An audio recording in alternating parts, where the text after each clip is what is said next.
So what does infrastructure means?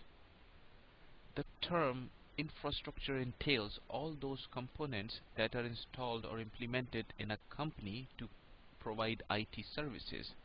For example, software or applications, hardware, and the network.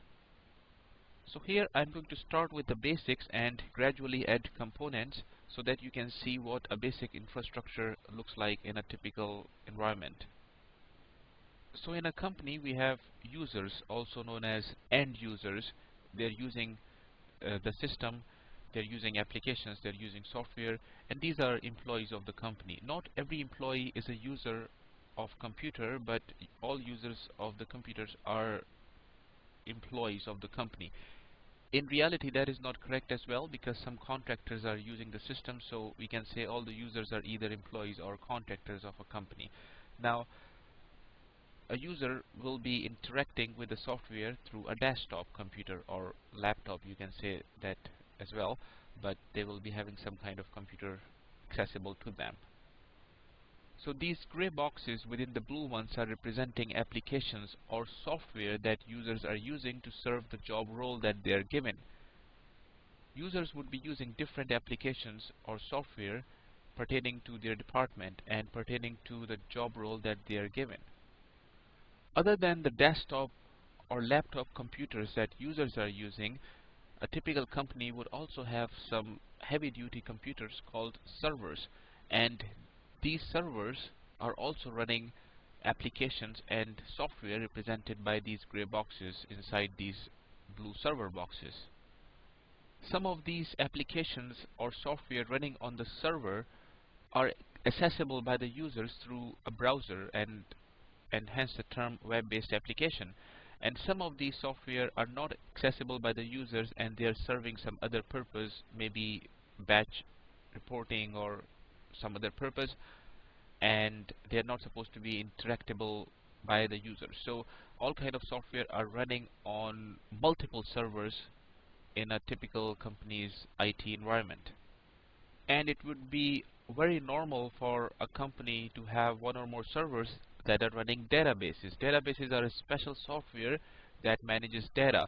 In fact, some of the other software that are running on other servers would be interacting with the database server to either retrieve the data or to insert newly entered data into the database, and also to update existing data.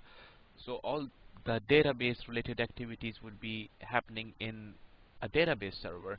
Database server is usually same machine as the other servers, but it would have database installed on it.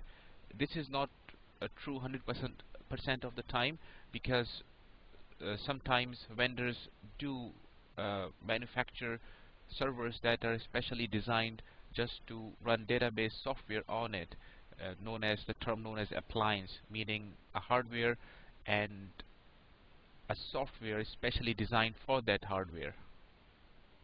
And how is everything connected with each other? How are all these computers connected to each other? Because the desktop or laptops users are using is also a computer, server is also a computer, and they need to talk to each other. The application server may need to talk to the database server to manage the data, and application server will have all the application related logic, but the data would be residing in the database server. And users are running tons of applications on their desktop that may need to interact with the other application servers and with the database servers, and in some cases may need to interact with each other. Maybe one user is sharing his or her screen with other users, so we need some kind of a pipeline that would enable flow of data from one computer to the other, and that pipeline is called a network in a IT environment.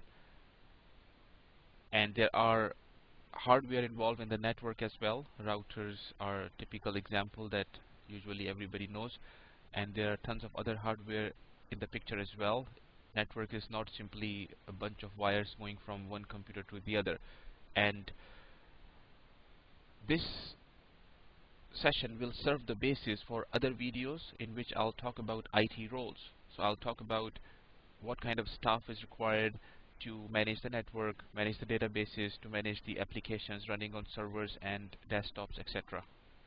So whatever we just talked about is happening within the boundary of the company, but a company does interact with the rest of the world through the internet.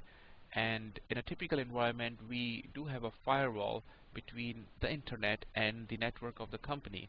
This firewall in reality is represented by a combination of hardware and software, which is managed by the network team, and we will talk about that later on.